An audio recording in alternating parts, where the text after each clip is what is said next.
Dennisisten! Og manden, der affører skuddene, var til sydenlandet dansk statsborger. Han siger, at han er 129 år gammel, og han har fundet en eller anden blomst og har holdt sig ung ved at spise bladene. Men du har røget? Røget? Nej, det har jeg.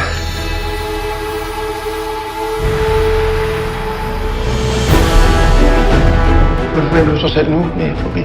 Jeg tænker på, at du har trods alt skudt 8 mennesker. Vi skulle ikke røre ved Hedvig. Ved Hedvig? Min blomst. Jeg begriber, hvordan du overhovedet fik ansættelse hos os til at starte. Det går simpelthen ikke op for mig. Jamen, det var nok heller ikke gået, hvis ikke jeg havde vist mine patter frem til jobsamtalen.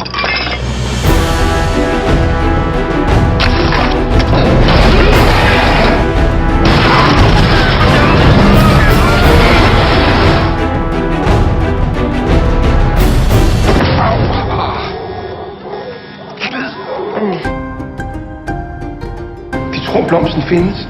Men det er jo vanvittigt. Manden er jo psykisk ustabil. Ja.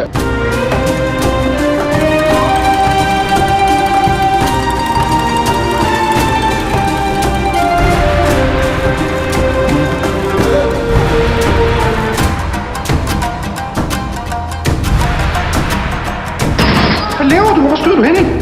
Jeg ved der kommer nok til kort. Det ved jeg faktisk ikke.